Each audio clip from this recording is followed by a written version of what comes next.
For a very long time, colleges and universities did not view part of their mission as relating to, supporting, or engaging K through 12. This has been one of the wonderful salutary changes in higher education in recent years. When I was teaching my first class at the Hotchkiss School in 1970, this did not exist. No one imagined it. We fussed because the students didn't know enough coming to us. The juniors didn't know enough because the sophomores hadn't learned enough. The ninth graders, of course, didn't know enough because they hadn't been taught enough in middle school. That's all gone. We recognize a common communal societal responsibility for these matters. Of course, we want students in low-income, conflicted neighborhoods, districts, communities to receive the same opportunities that their wealthier and more fortunate contemporaries receive. And I'm happy to say I don't know a single university that doesn't view as terribly important its position on this matter. Two things have struck me today as tremendously significant. First, there's been a lot of discussion of pedagogy and content.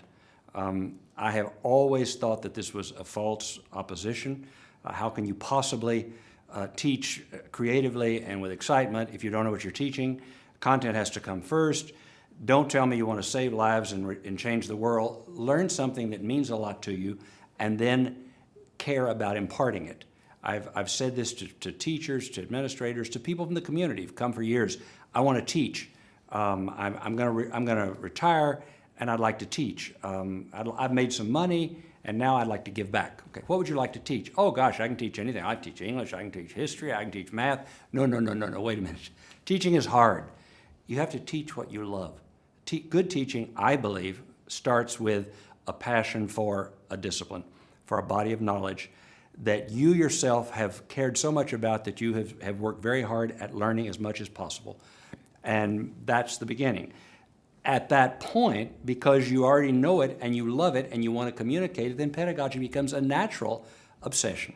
So I think that any good teacher is going to naturally and quite appropriately feel drawn to both. I don't think they'll feel an opposition.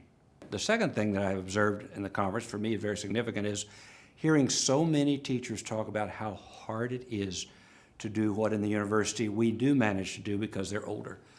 Students in our society don't read. We're not a society of readers. And when we do read, we read at an impossibly simple-minded level.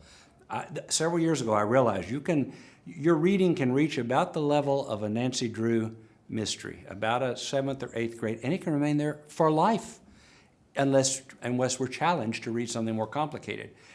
Teachers are caught in the impossible dilemma. Well, they don't read anything, they haven't read anything, so if they'll just read anything, I'll be happy. Well, if they just read anything, no one will go beyond the 7th or 8th grade level of reading. So I realize, again, I've known it, I've heard it, but I forget how difficult it is with younger students to try to inspire that love of reading. And I stand in awe of the teachers I've been listening to today that are teaching Shakespeare and really complicated, wonderful, eternal texts, but texts that demand attention, demand effort, and demand care.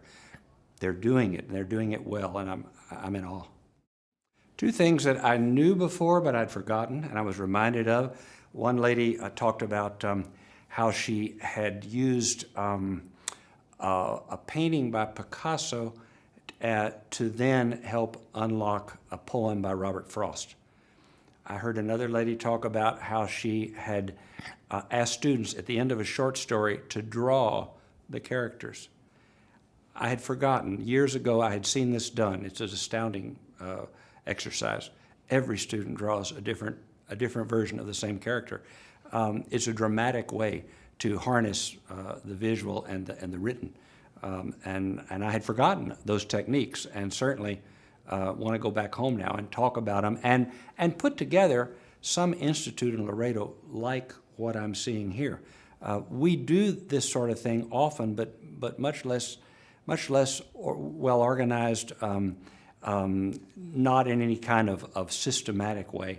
And we certainly don't have yearly seminars for teachers and to excite teachers. There is in Texas, Humanities Texas, which sends out seminars in the humanities, largely in history, for high school teachers, and they're wonderful. They're very expensive. They're very well done. I'm hearing today about this one. I don't know if it's possible to connect to this national initiative from Texas, but if it were, I would like to.